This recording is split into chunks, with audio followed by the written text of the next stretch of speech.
Don't let anybody change what's inside you.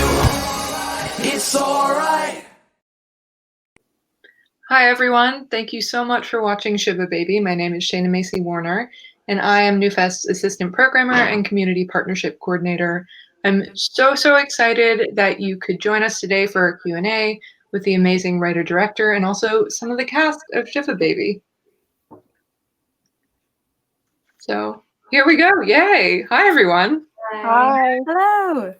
So I would love to just ask you to introduce yourselves and then say your role involved in the film or your character in the film.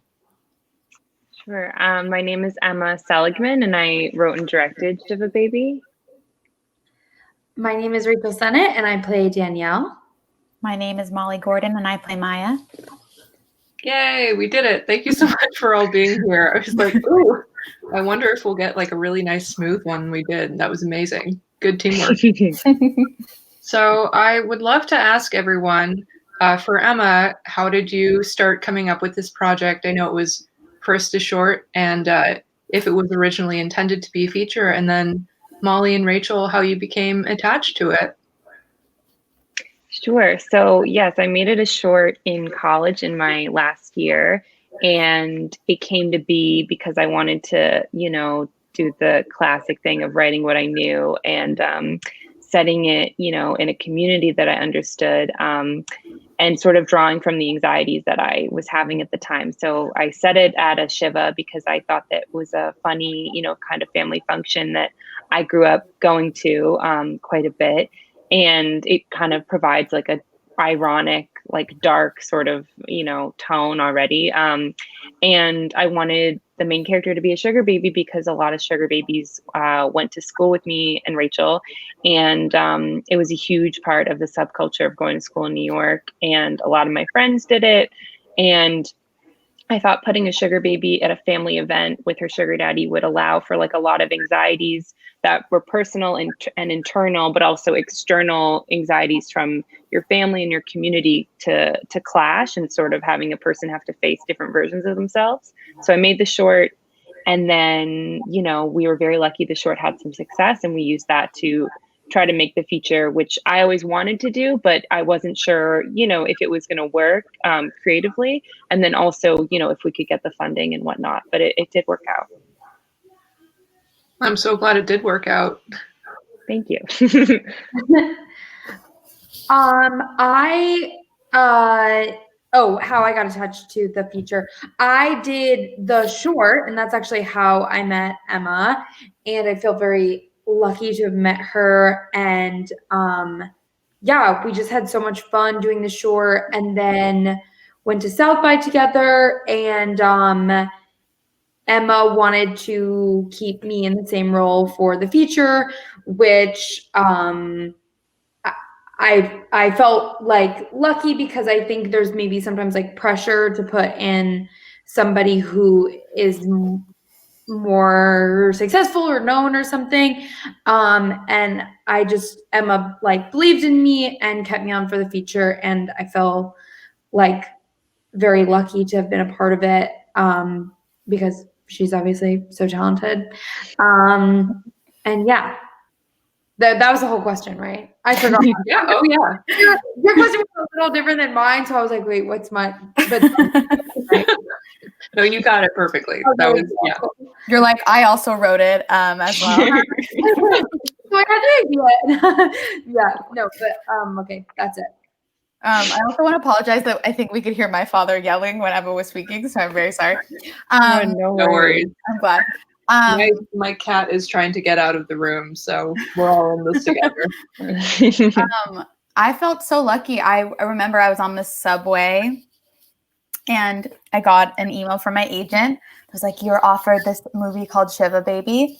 And I was so intrigued by the name. And then I read it that day, and I was just so amazed that someone that was that young and had never like made a feature before could write something so extraordinary. And I just like wanted to be a part of it. And so then I met with Emma, and then I got to be in it and meet Rachel, who is also extraordinary. So I this kind of just like fell into my lap. I feel very lucky.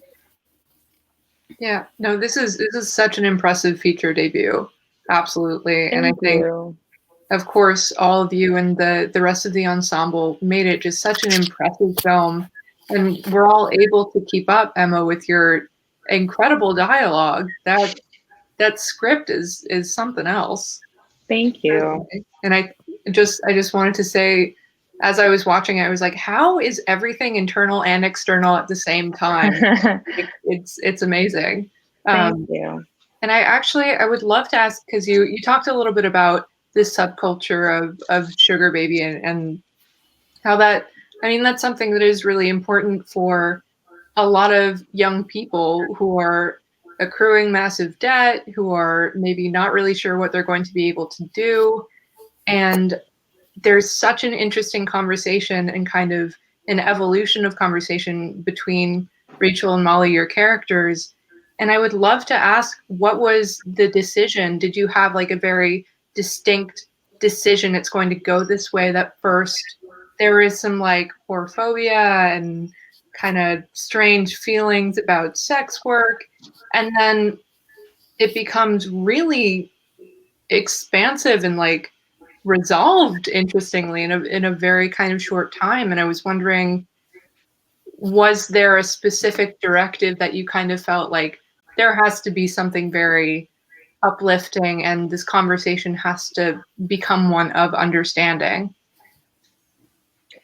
Well, I'll start, but yeah, I think that I always wanted to sort of be able to walk the line of Danielle facing repercussions or sort of judgment from other people only because it feels somewhat realistic. And I sort of debated who I wanted to find out that she is a sex worker and a sugar baby within the film, because based off who that person is that would learn about it, the reaction would be very different, and that would affect Danielle like differently. So, I toyed with the idea of the mom finding out or anyone, but the only person that I thought, who would be able to judge her and then have a sort of reconciliation with her would be someone her age.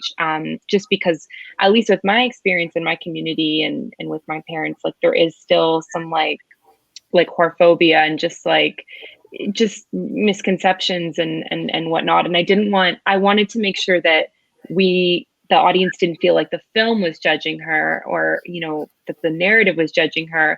But that she would realistically face one person who kind of didn't get what she did and that having to hurt her.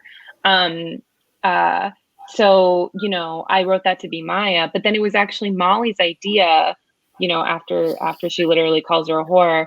It was her idea in the last scene when Rachel's like explaining why she does it. And again, not that anyone should have to explain why they do it, but I did want to give her that moment because I knew that a lot of I hoped at least a lot of middle-aged Jews would be watching this film as in addition to hopefully young queer people and young women.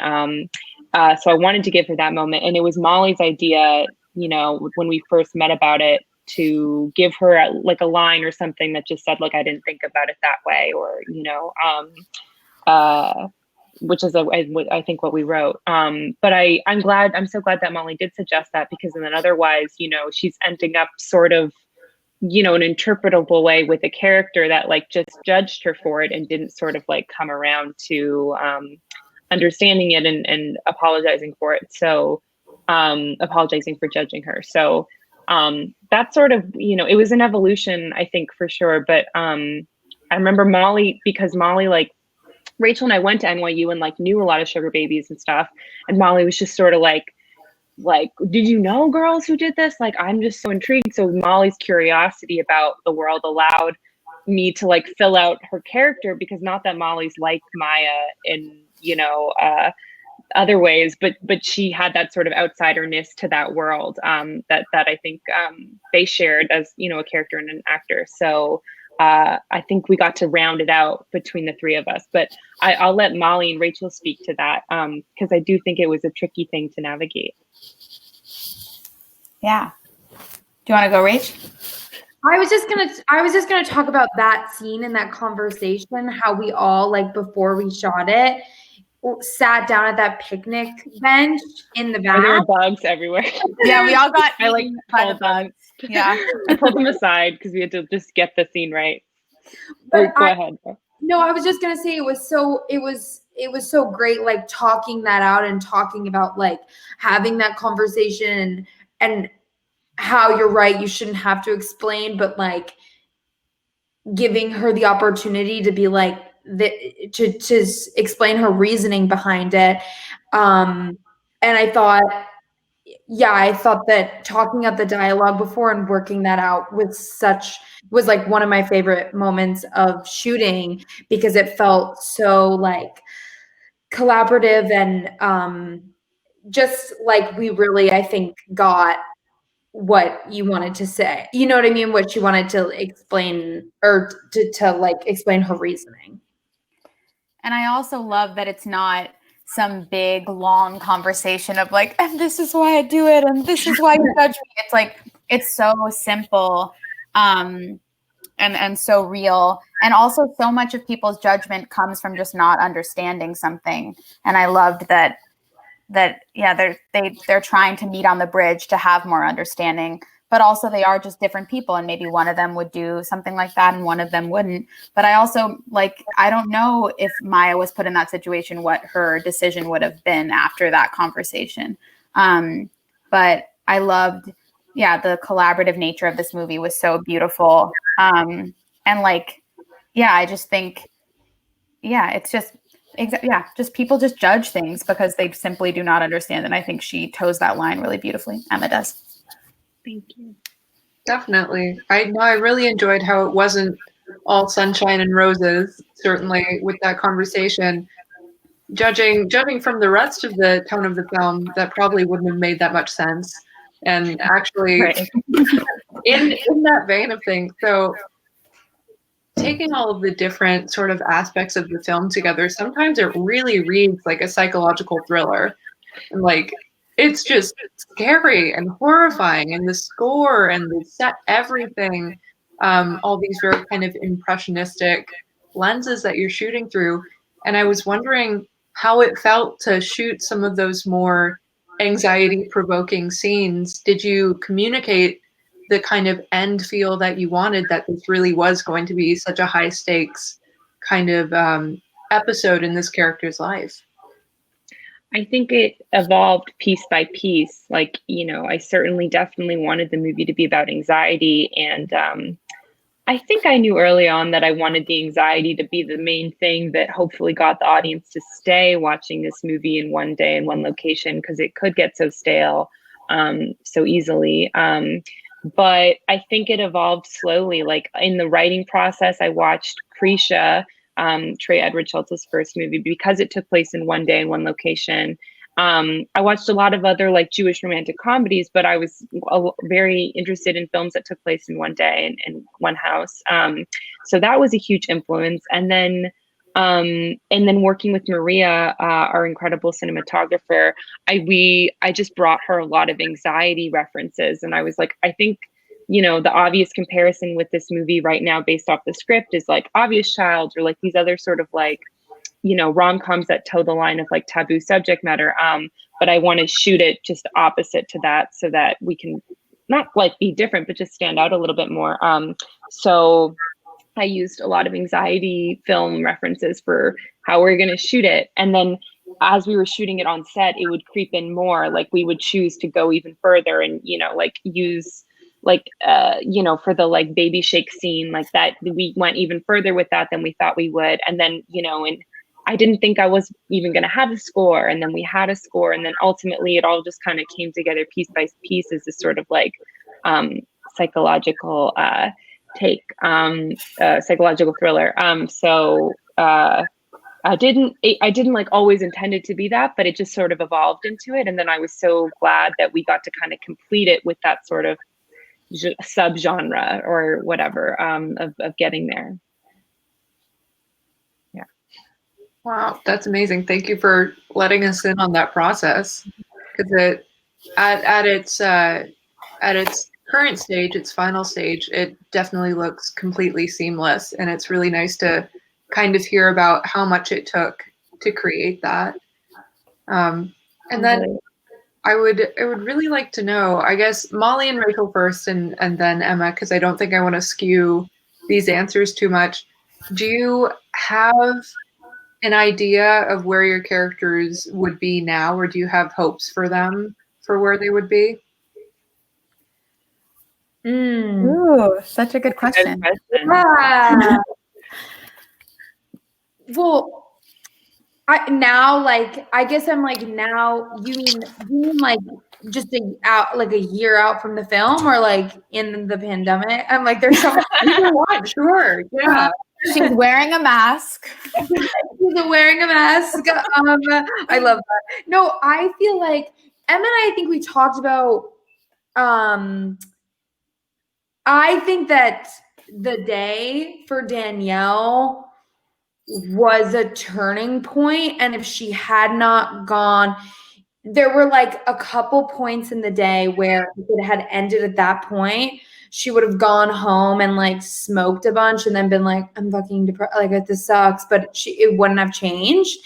And I think it like, I mean, it goes there, there's no breaks for her. I feel like every time it keeps going, you know, it just pushes her more. And I feel like by the end of the movie, it reaches a point where she's like, okay, I have to change something. Like, I think it's a pivotal thing for her.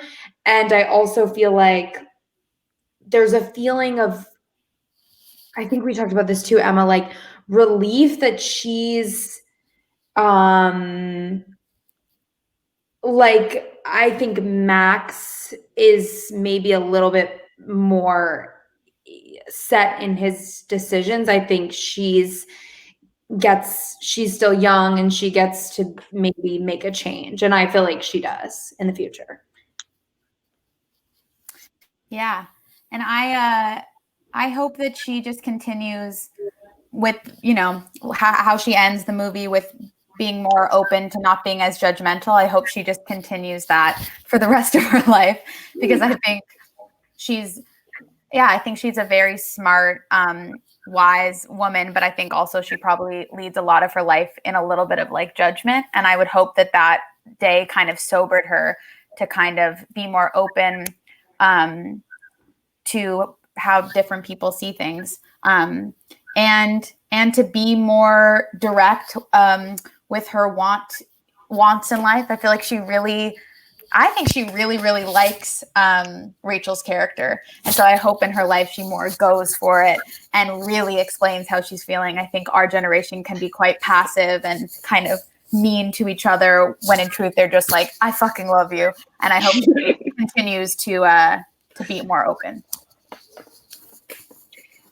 Yeah, I sort of second what Rachel and Molly are saying. I think especially for Danielle, you know, I think that change that Rachel's talking about, I think is specific to like her sense of self-worth and acceptance. You know, I don't think the change is necessarily like external where like she stops sugaring or like, you know, she like knows what she wants to do with her life and it's like all figured out, or she makes it like a sort of external physical change. I think she just sort of like accepts where she's at. And I think what Rachel's describing, I think in what we talked about, you know, in prepping for it, is like you have to hit rock bottom in order to like climb your way out of it and make a change in your life. So I don't think it's like an external change when it comes to sugaring or, you know, even like, I don't know if her and like Maya are going to date or like what the deal is. But I think it's more just sort of like accepting that you've been like making decisions, you know, to try to like feel validated sexually or romantically by especially like men, and sort of like wanting to like love yourself, I guess, a little bit, or like try to start that journey of like liking yourself, and relying on yourself and not other people for that sort of acceptance. Absolutely. And that's such a lifelong journey too. So it's great to see even one day that's such a turning point for these characters, and that's lovely. So thank you for sharing all of that. We don't have that much more time, which is so sad because would love to talk about so many different layers of this film. about this incredible portrayal of bisexuality, about Jewish American culture and life, all of it. But I guess people are just going to have to watch the film again and keep picking out these elements. But I would love to ask is, I know we're in a pandemic right now. Everything kind of seems like it's either on pause or it should be on pause. But is there anything that you're working on right now or any dream projects that you're thinking about? Well, I'm hoping to turn, the character of Danielle to expand on her and hopefully give her, a series. So I'm trying to work on a pilot. So that's sort of a dream project of when we come out of COVID, or I've heard things are going back to shoot in New York. I thought we were all sort of in a process of like whenever the world returns and New York being like the last place where you can like shoot something because of like the crowd scenes and like street scenes. But apparently people are going back. So I'm like, I don't know, maybe we should be making things. But that's where I'm at. I'll let Rachel and Molly speak to their new stuff. What you been doing, Rachel? I'm in LA right now shooting a show for ABC, and so that's what I'm working on, and it's been really fun. It's strange doing it in the pandemic, but it's feels very safe, and it's been a great time so far. So I'm excited to keep doing that. Yeah, and I've been writing a bunch, and I'm on an HBO show that we'll start shooting next year. Wonderful. That's amazing. Hopefully just more things like this movie, and then we'll be lucky in the world. Yeah, from your mouth to God's ears. Thank you all so much for being here, for speaking with me, and for sharing all of your insights for our audience. I really appreciate it. Thank you for having us. So, hello again. I'm Shayna. This was our Q&A for Shiva Baby. Thank you so much for watching. If you want to check out other films in this game, you can always check out our amazing trifecta of Jewish American films with Minyan and Tahara. And you can go to newfest.org to check out over 120 plus film selections, shorts, programs, panels, events, and so much more. Thank you for watching and hope you tune in soon.